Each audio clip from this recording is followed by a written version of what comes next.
السلام عليكم ورحمة الله وبركاته.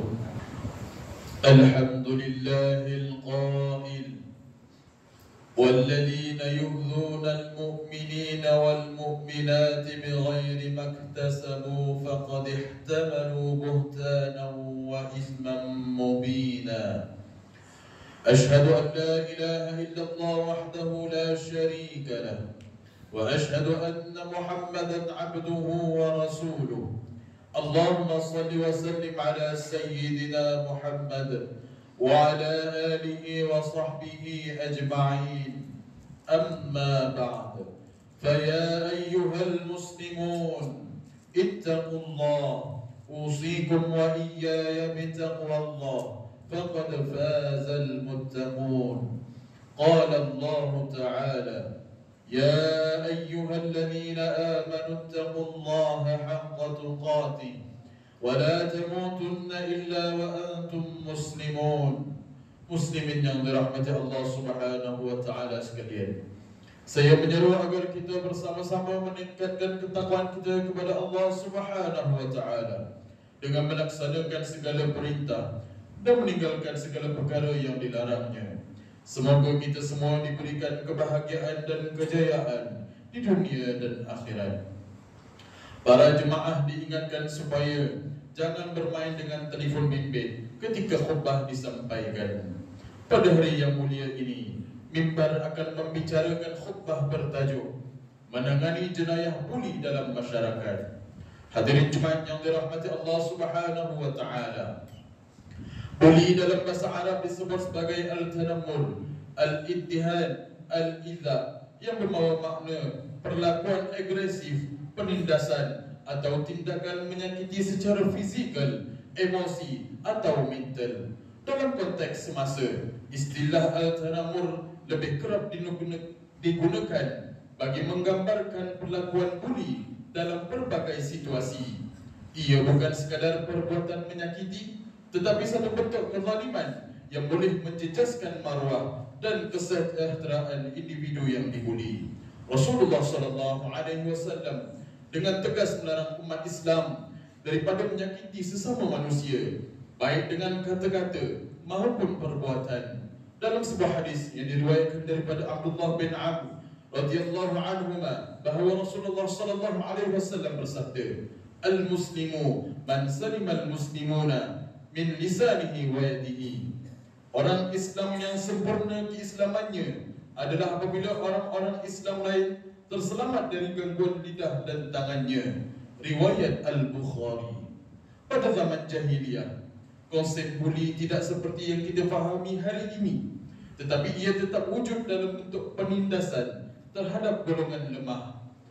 Kezaliman berdasarkan status sosial, kekerasan antara suku, kaum, serta penghinaan dan penganiayaan terhadap anak perempuan. Begitu juga berlakunya penyalahgunaan kuasa dan mobilisasi golongan yang kuat menindas golongan yang lemah tanpa rasa belas kasihan. Namun, Islam datang sebagai cahaya yang menghapuskan kezaliman ini. Islam menegaskan bahawa manusia itu sama di sisi Allah Subhanahu wa taala tanpa membedakan keturunan, pangkat atau kedudukan, kecuali mereka yang bertakwa.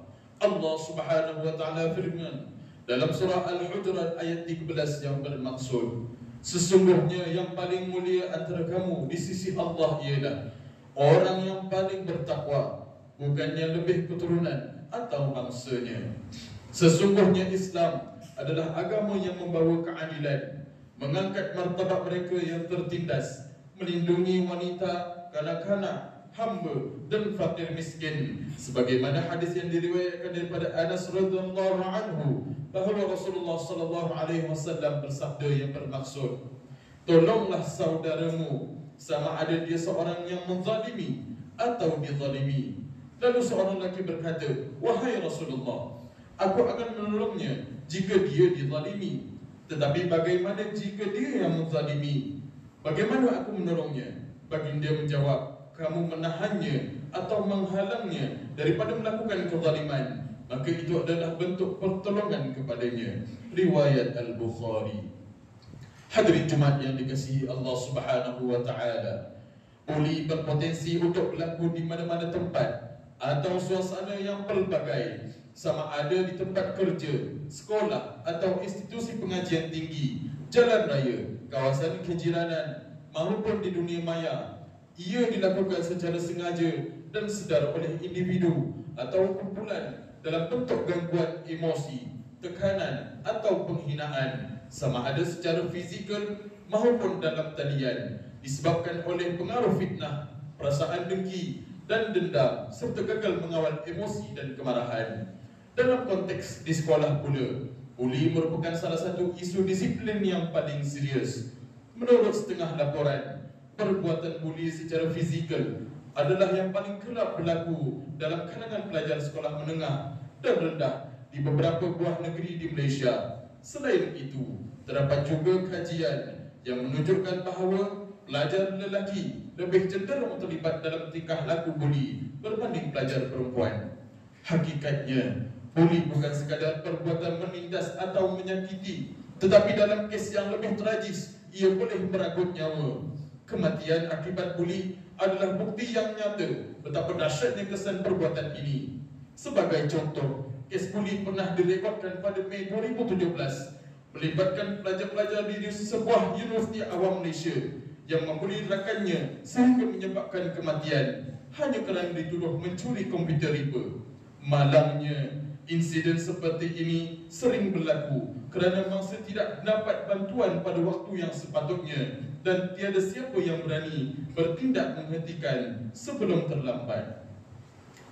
Sidang Jumaat yang berbahagia, bagi menangani jenayah polis di sekolah khususnya, guru dan kaunselor yang dilantik harus diberikan latihan khusus untuk mengenal pasti tanda-tanda awal mangsa buli serta memberikan sokongan psikologi yang berkesan.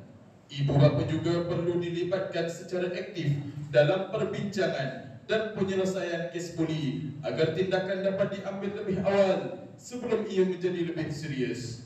Sebagai langkah strategik, pihak sekolah perlu mengambil pendekatan proaktif dalam mengenal pasti punca buli dengan melaksanakan kempen kesedaran dan bimbingan serta menguatkuasakan tindakan disiplin yang tegas terhadap pelaku buli. Tingkah laku buli harus dibanteras sepenuhnya dengan mewujudkan budaya yang berasaskan prinsip saling menghormati, bertoleransi dan menerima kepelbagaian dalam kalangan murid dan tenaga pengajar. Bagi mewujudkan suasana kondusif di sekolah-sekolah, maka disarankan kepada pihak sekolah untuk meneliti semula dasar dan amalan sedia ada serta mengkaji status kes buli yang wujud di sekolah masing-masing. Keutamaan dasar perlu ditetapkan bagi memulakan perubahan yang aktif. Jawatan kuasa anti buli juga wajar diwujudkan bagi meningkatkan kesedaran tentang keburukan gejala buli. Semua pihak perlu terlibat dalam perancangan dan pelaksanaan inisiatif ini bagi menangani dan mengurus insiden buli yang semakin berleluasa. Hadirin Jumaat yang dimuliakan, bagi meningkatkan hubungan positif antara pihak sekolah, ibu bapa dan komuniti, maka strategi berkesan yang telah dirancang bersama perlulah diterapkan, termasuklah menggalakkan sokongan rakan sebaya serta memperkukuh peranan guru untuk diangkat sebagai teladan di sekolah. Dalam proses ini, pemimpin utama di sekolah, sama ada pengetua atau guru besar, memainkan peranan yang amat penting dalam memastikan kejayaan inisiatif pencegahan buli. Pada masa yang sama, pendidikan dan kesedaran perlu diperkukuhkan melalui kempen yang menekankan kesan negatif buli di samping menerapkan nilai hormat dan empati sejak awal. Peraturan dan dasar yang tegas juga harus dikuatkuasakan dengan memastikan undang-undang tersebut menetapkan tindakan tata tertib atau hukuman yang sewajarnya terhadap pelaku jenayah buli, selain menyediakan saluran aduan yang selamat untuk mangsa-mangsa buli. Sokongan daripada masyarakat dan kerajaan turut memainkan peranan penting dalam menangani isu ini. Penyediaan talian bantuan atau kaunseling bagi mangsa serta galakan untuk mereka melaporkan kejadian tanpa rasa takut adalah antara langkah yang perlu diambil.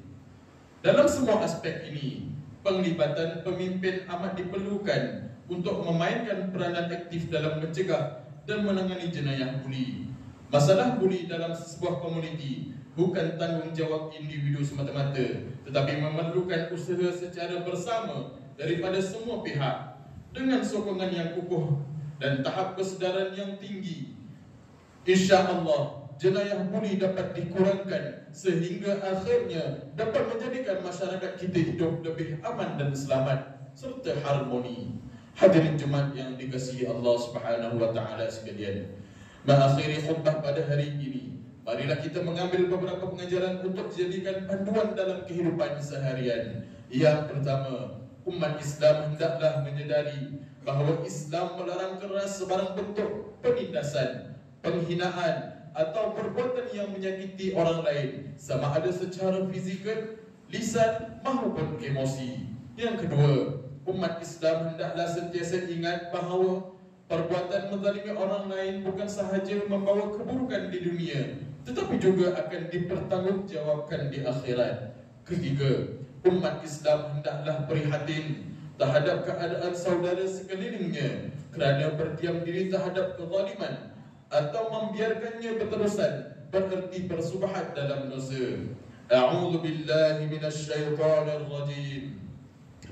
Kuntum khayra ummatin ukhrijat lin-nas ta'muruna bil ma'ruf wa tanhauna 'anil munkari wa tu'minuna billah. Walau amana ahlul kitab lakana khayran lahum minhumul mu'minuna wa aktsaruhumul fasiqun.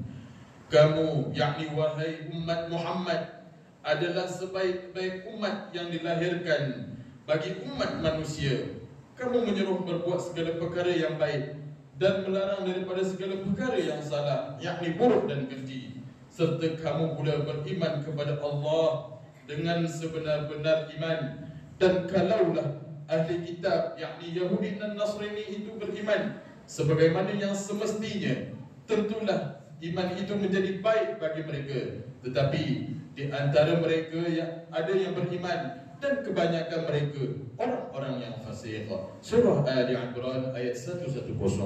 Barakallahu li wa lakum fil Qur'anil azim wa nafa'ani wa iyyakum bima fihi minal ayati wadh-dhikril hakim wa taqabbal minni wa minkum tilawatahu innahu huwas sami'ul 'alim. أقول قولي هذا وأستغفر الله العظيم لي ولكم ولسائر المسلمين والمسلمات فاستغفروه إنه هو الغفور الرحيم.